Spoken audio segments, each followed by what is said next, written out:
Well, hello, everybody. Welcome. I'm Mel Hauser. I use she, they pronouns, and I'm the executive director of All Brains Belong. Welcome to Brain Club.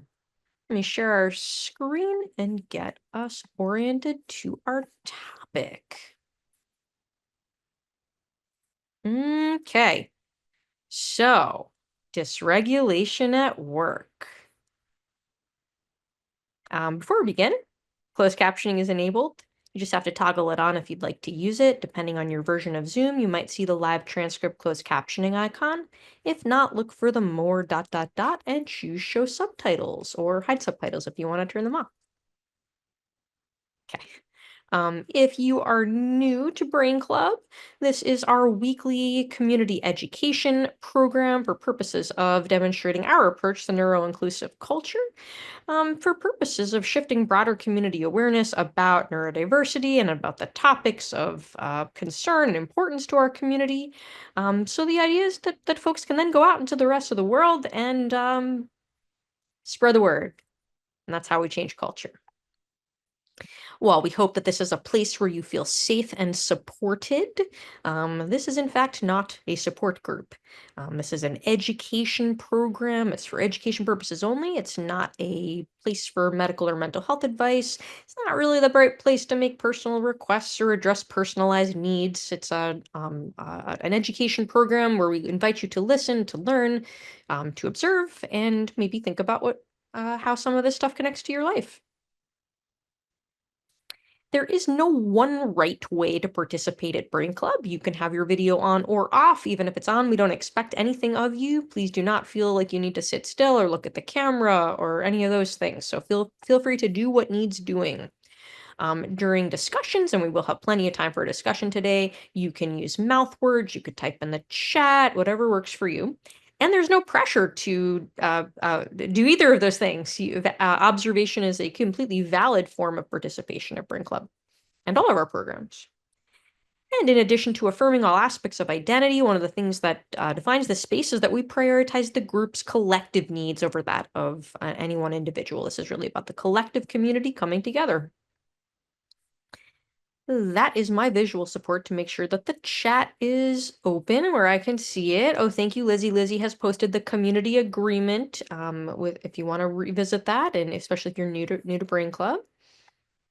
All right. If you are new to Brain Club, it's okay to not understand what's going on here. It is sometimes so as someone shared a couple weeks ago, it took them like months to be like, oh, this is kind of a predictable flow of things, and this is how things feel here. Just keep coming back. It might take a little while to figure it out.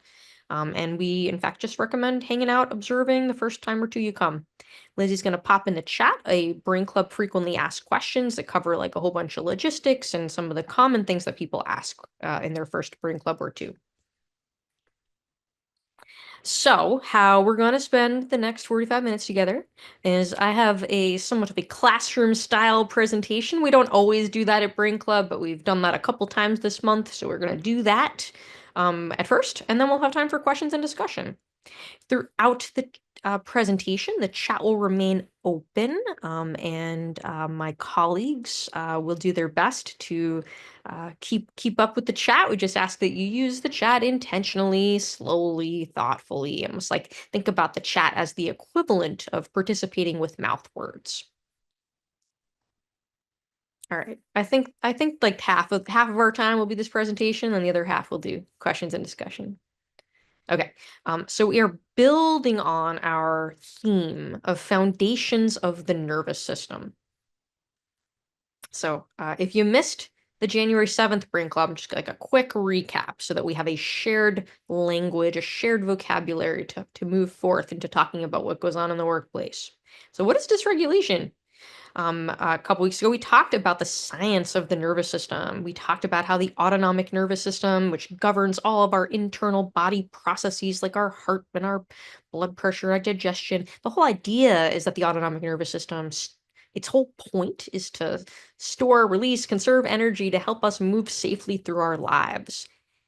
And the autonomic nervous system has predictable responses to predictable stressors, both inside the body and from the external environment. And when we don't understand our autonomic nervous system, it feels like random and chaotic and, erratic. But that's often not the case. It's really about developing an understanding of our own nervous systems, and then we can learn how to work with it. And this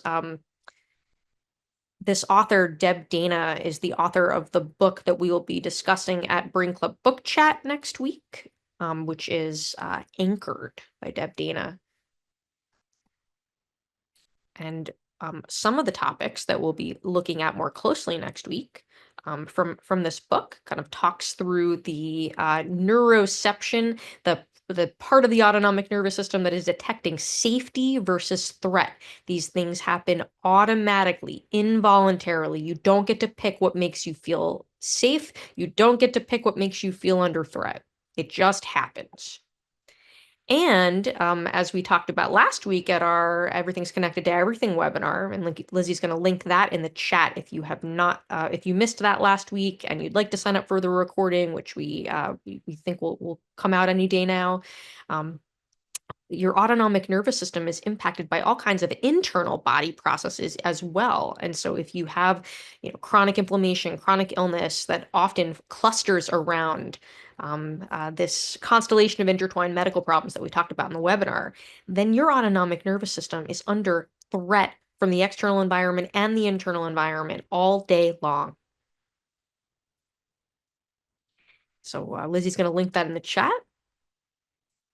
So when often in the neurodivergent community, we speak of neurodivergent burnout, a state of profound physical and mental exhaustion, where there's often a loss of tolerance to sensory stimuli, and often a loss of skills. It's really like if you've got your cell phone and it's down to the 1%, you can't like keep making calls. You have to stop running 20,000 apps at a time and you have to plug in the phone. That's just how that goes. And the autonomic nervous system is that way as well. We also looked at what dysregulation looks like. It can look different in different people in different contexts. I think that if I were actively screaming or growling or something, which I kind of was a little while ago, but that's not the only way dysregulation presents. It can present as flight, not just fleeing a space physically, but like emotionally fleeing a conversation, or flood of ideas, flood of emotions, overwhelm, fatigue, cognitive fatigue, physical fatigue. Fawning is people pleasing as a survival strategy. Freezing, glazing over, dissociating. These are all very common, and we often have go-to patterns of dysregulation, but it also might depend on like where we are. If I'm at work and I'm dysregulated, which we will talk more about just next, I might present more as like fatigue or flood. If I'm at home, I'm much more likely to yell at people. So it can be contextual. And for many people, it's like all of these things, or sometimes people cycle between these things. It's just kind of becoming familiar with how your dysregulation presents, or how the dysregulation in the people around you presents. Like I think our team here at All Brains Belong, like we talk a lot about this, and we can kind of like recognize like what dysregulation looks like, even sometimes before like a team member might recognize that I'm dysregulated before I do, for example. What does it mean when you're dysregulated? It means that that autonomic nervous system, the automatic part of the brain is in charge. This model comes from a book called The Whole Brain Child by Dr. Dan Siegel and Dr. Tina Payne Bryson. Using the automatic functions, calling that downstairs brain as opposed to the thinking part of the brain, upstairs brain. When downstairs brain is triggered for any reason, upstairs brain is taken offline. And yes, there's a question in the chat about the recording. Lizzie, can you pull that? It's up on Orca Media's site. I don't know that it's up on our directory yet, but it is out. It's out there. I saw it today. So Lizzie can grab that and we'll put that in the chat. So all of this building to today's conversation. So everybody gets dysregulated because we all have nervous systems that are impacted by the internal or external environment. So when we talk about dysregulation at work, we are talking about a universal experience that is experienced by employees and employers. So, how might dysregulation present in an employee? It might present as emotional reactivity, maybe some, I hate the word procrastination, but I used it because it's like a word that people like have part of their lives.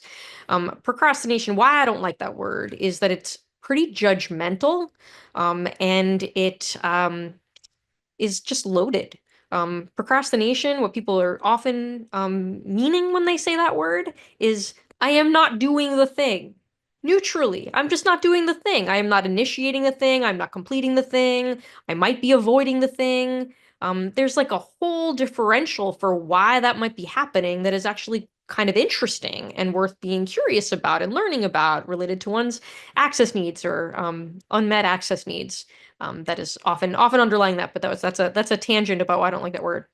Um, yeah, so Martha's saying, what's a better term than procrastination? I think just neutrally, like what I just said, I have not done that thing.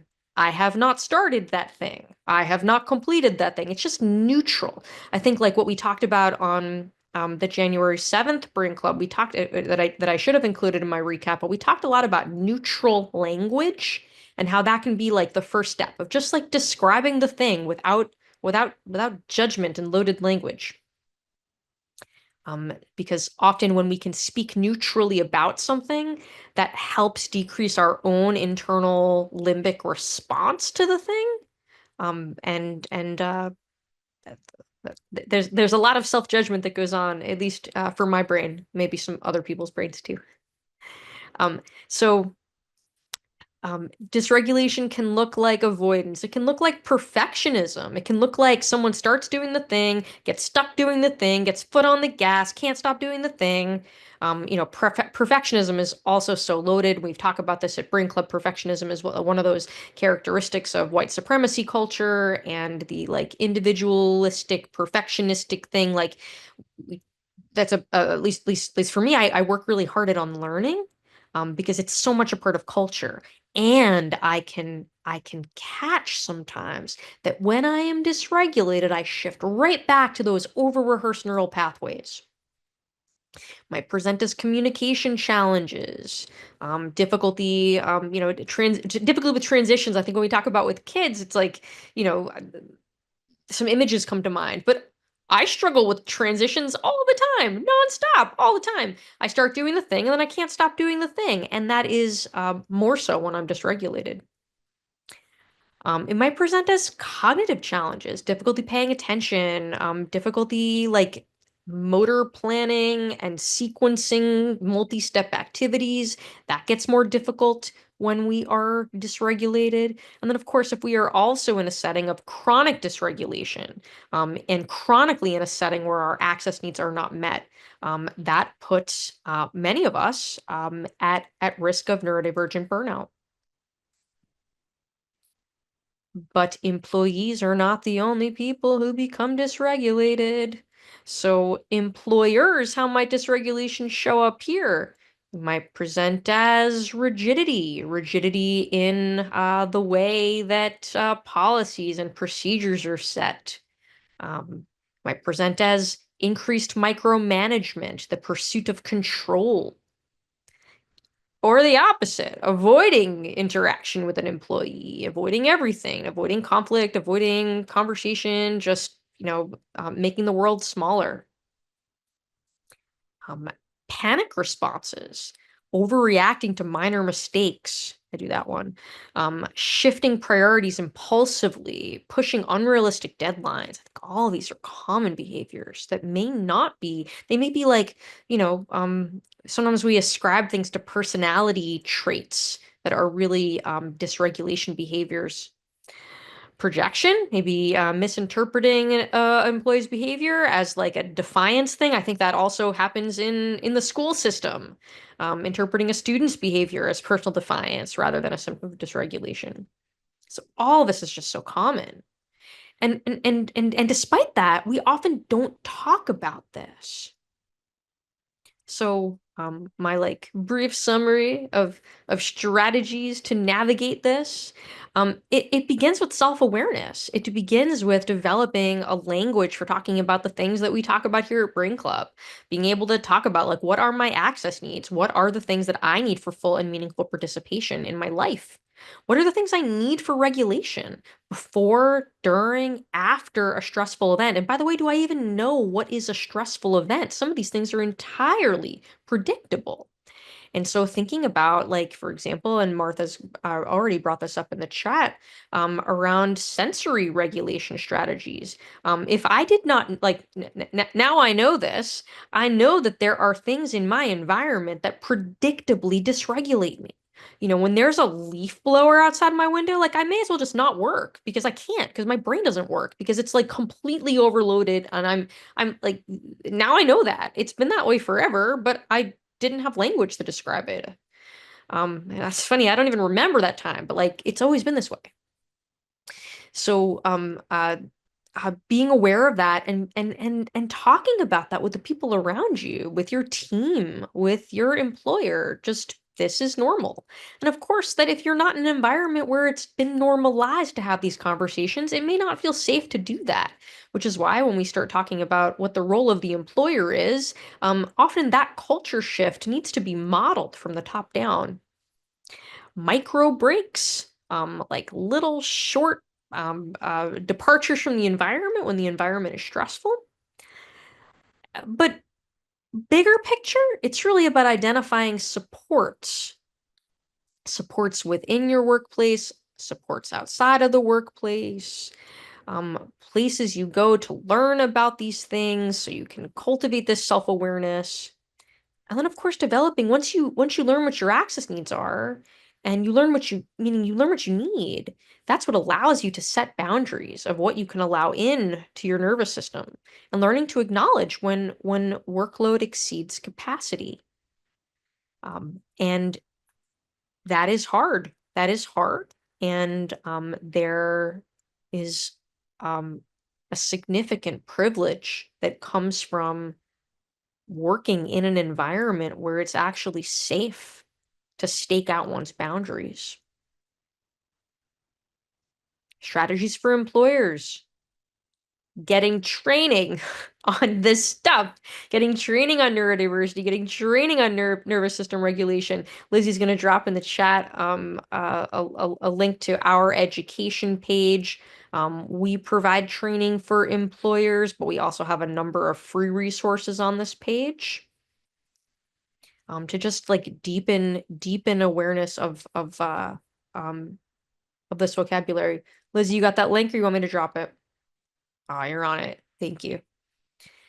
Because the whole idea is that by learning about these concepts, I mean, first off, not only or 1 in 5 people learns, thinks, and/or communicates differently than the so-called typical brain. There's actually not such a thing as a typical brain. People like use that term, but it's not really true. Neurodiversity is the infinite number of ways in which human brains do things. And everyone's got a brain, everyone's got a nervous system, which is why it's completely normal to talk about how we all have different brains that all have different needs. And that's what our trainings are about. So to equip employers with to be able to normalize these discussions. And by having that basic fundamental understanding of these concepts and an introductory language that also allows the development of self-awareness, and the awareness of the people one supervises. What does dysregulation look like? What does someone need to do their best work? What do I need to do my best work as an employer? Like if I'm not thinking about that stuff, it's hard for me to engage with these topics. And so with that, I would love to know what is standing out for folks. So far, Jacqueline says in the chat, I think of self-awareness, including the proactive part too, for maximizing regulation, since reactive things can be too late for some of us at times. Oh, for sure. I think the really challenging part is that the proactive analysis, the zooming out to like analyze the factors of the environment and to like debrief situations. These are all like complex executive functioning skills that when someone is dysregulated, they don't have access to it perhaps. And so, and I think especially when people are in a state of neurodivergent burnout, they may just not have access to that metacognition, that thinking about thinking stuff that maybe on a good day, someone might have access to those skills, but those things are often what falls to the wayside when someone is in burnout, which makes it really hard. What have others' experiences been around dysregulation at work? Maybe I think it would be interesting to hear about. I threw up these examples of like some of the ways dysregulation presents, but like it can look like lots of different things. I wonder if anybody has other examples of like how do you know you're dysregulated in a work setting? Hey, Liz. Hello. Uh, um, I have been thinking about everything that you're saying, and one of my most early work experiences, I worked in the publishing industry, and it was very deadline driven. And a lot of the systemic things that you pointed out in that slide were sort of culturally tolerated. The panic response, like that, like every single one of those points was definitely something that I saw my bosses reacting to. They were having those reactions. And what I am thinking about is um, ideas about power over, ideas about being a young person, and how if you're a young person watching this, I think like the single biggest and most important thing is the awareness. Because if you're going into a workspace, if you're interviewing and you don't have a good sense of the culture and the values, I think, and of course, like when you're a young person, the power over is multiplied by your inexperience and, and that kind of thing. But if I had the awareness to know um, that that I was going to go in and get addicted to the deadline cycle. Like it felt great to like get right in under the deadline, and and that was reinforced in the culture. And right after that deadline was just one more deadline. And I could see how the job that I gravitated towards hit a lot of uh, neurodivergent um, buttons. There was high novelty, there was high interest, high challenge, and then you add that deadline cycle, and it was just a continuous recipe for burnout that I did not understand that I was caught in. And so, I guess the to wrap up, I think like the point, especially as a young person, is to have that awareness piece and to have some discernment. But it is so difficult because I think there are so many employers who, are not hip to in the culture to be able to have these types of discussions without really putting yourself on the line. Yeah. Yeah, totally. Thank you so much for sharing. I could not agree more. And I think like in 2025, this is the next frontier of the diversity, equity, and inclusion conversations. And so like if employers are hip to like any of this, this is like the missing piece of some of these other conversations that I've been encouraged to see that so many employers like have been receptive to starting these conversations. Because the alternative is turnover, burnout, and worse. Sierra. Um, I just wanted to echo what you said, Lizzie. I really liked, or Liz, sorry, I really liked you pointing out the addiction to that like deadline cycle. I think I definitely saw that working in a hospital a lot. There's definitely that like, oh, I just ran a code or did this really busy day or whatever. And I think something I think about a lot is that disability isn't always not being able to do something. Sometimes you can do the thing, but you pay for it after. And whether that's post-exertional malaise or increased pain or whatever that looks like. And how easy it is to get really kind of caught in and in that cycle of I didn't think I could do it, and then I did the big thing, and I did it, and it felt great, and then I crashed for a few days. And how when you're not kind of in that cycle all the time. Yes, totally. Sometimes you can do the thing, but you pay for it after, and you don't even realize that's what's happening. And I agree with some of this conversation in the chat. Chasing dopamine, tracing and then you burn out, and then you need the adrenaline to like push through and be like, oh yeah, I'm alive now. And that is not it's not a sustainable cycle. There's comments in the chat. Tracy says it took me years to become aware that I was going into a dissociation state. I knew I didn't feel well, but it took me a long time to notice that my vision gets fuzzy. The light is too bright. The sound is too loud. I can hear my heartbeat in my ears. Yeah, and an overlap with that, and like we talked about at the webinar with dysautonomia, and so very common. There's also a comment. Hi, Jay. Go for it. The chat will stay, but I do not want to tax your working memory. Go for it. Thank you. I just wanted to comment on, I think one way this plays out on a systemic level, and I noticed this in the last place that I worked, is that the people, when you talked about turnover, it's that the people who can't um, work within a system that burns out neurodivergent people really fast is that the systems and the workplace becomes very homogenous. Like everyone's work style is the same as everyone else's work style because the people who get burned out from that work style have left because they have burnt out. And that's what I really noticed about the last place I worked was that there were people who had been there for 20 years and people who worked there for 2 years and then left. And that makes so much sense, right? I mean, it's like the self-selection of the people who work in the system, the default way of being in the world.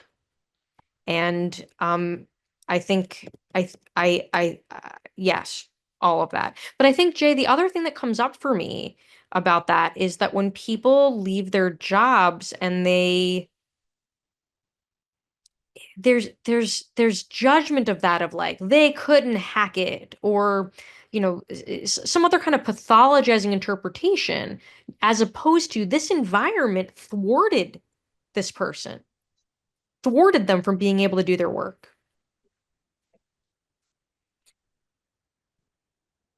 Steve says, I was in the education world. It edits out neurodivergent employees. The problem is that 20% plus children who are neurodivergent may never experience an adult who shares their neurotype.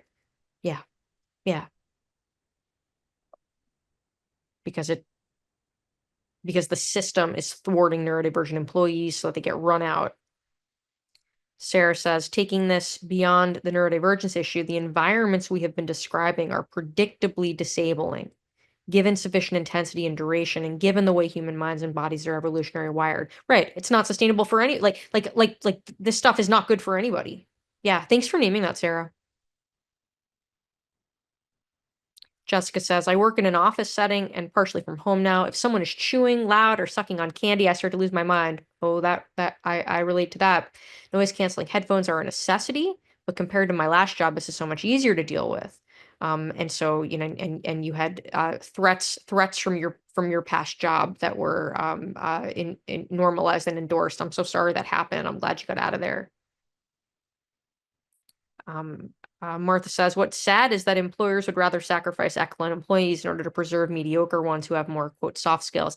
I mean, there's also cultural norms that have not been questioned, like the norm that like someone who fits in with the culture looks a certain way is like a the kind of neurotype that attends goes out after work with all the other employees, and like that means that they're a good employee. Like there's all these the myths of like what it means to be part of a team, and what like all of that again is neuronormative and has nothing to do with someone's ability to do their job.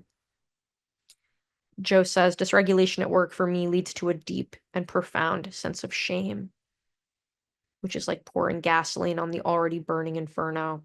Kathleen says, same here. I feel such shame sometimes after catching myself fawning or masking. Yeah. And the thing is, what just happened right here in like the past 2 seconds, what happened here? So you name the thing, and almost always someone will say, me too. Almost always that is what happens. And so you have to be around people that it's safe to name these things to. And then that allows the transformative experience of recognizing you're not alone in that experience. We talk about shame and work, like that's why we talk about work once. If you're new to Brain Club, we cover something about employment once a month at Brain Club. We've been doing it for 3 years, because like people don't know. People don't know. They think they're the only ones who can't hack it, who can't do the thing. As opposed to recognizing that the environment has been thwarting them all along and there's never been anything wrong with them. Sierra. Just on that point that Kathleen pointed out of feeling so much shame of fawning and masking. I think you point this out a lot, Mel, that masking is a safety mechanism, and it's not always and often not in our control whether or not we're masking in any situation, especially when we're dysregulated.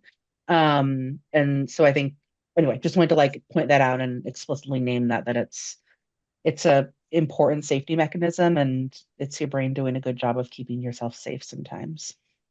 Thanks for naming that. That's really important. Like you don't get to like any of those the F's, the fight, flight, freeze, fawn, fatigue. You don't get to pick it. You don't get to control it. You like it's a clue. It's a behavioral representation of what's going on with your underlying nervous system physiology. So when you catch yourself masking, or you catch yourself fawning, or whatever else that you are noticing, you're like, ooh, I'm dysregulated. There I am. I'm dysregulated. And you just, if you ahead of time had some ideas of what is helpful, actually, Lizzie, if you could pull the I think it's October 6th, 2022, the Hannah Bloom Brain Club about like top down and bottom up regulation. I think that might be a good one for folks. Sorry, the chat is jumping all around and I can't see it. Yeah, and I think Joe, I think it's you're not alone. You're not alone, right? Because people can't get past their sense of shame on their own. It is really only through community, because shame breeds in secrecy and isolation. And and it, and I think so much that in the workplace, there you look all around and you're like, oh, everyone's doing the thing. It must be something wrong with me. When first off, the people around you may in fact be also struggling, and masking heavily, and internally struggling and suffering just as you are, but they don't talk about it. There's not a culture of authenticity and vulnerability in a lot of workplace settings, or especially not from leadership. But I think that that's the first step of just like recognizing that the thing you're feeling is shame. We did a brain club on a Brene Brown book called I Thought It Was Just Me, but It Isn't. And it walks through like a 4-step process of like being curious about your shame. And Lizzie, if you could link that too, that would be great. Jenny says, I used to be an ER doc and it was wildly dysregulating and aged me hard. The shame I felt at having to leave that career without understanding why I couldn't, quote, hack it, and having very little understanding from other people took years to get over. Yeah, yeah. Sarah. I think for the folks who are, I mean, for the folks who are talking about shame, I think I want to say me too, and also of course, because when you think about it, the modern workplace is the equivalent of the tribe. The family is our families are not our families and social networks are not our tribe. The modern workplace is where our survival needs get met and where we gather to meet our survival needs. And if we can't get along with the tribe in the modern workplace and we can't survive in that, then our survival needs do not get met, and that's bad news for me, and that's bad news for anyone who depends on me. And so that also because it's not really spoken about as the tribe, it's the unacknowledged tribe really, but because it's not really spoken about is that but actually functions that way. There's just this incredible amount of social there's this incredible amount of social importance given to I mean my social role, my social value is turns on whether I can make it or break it in the tribe of the modern workplace. That is so, as per usual, that is so well said. And so it's a survival factor. It's also like, um, thinking back to even before someone got to the workplace, from early childhood, you are taught that your value comes from what you produce. It's that capitalist value system that is like embedded in your soul. And that is also tremendously problematic. Um, Maylee or Miley?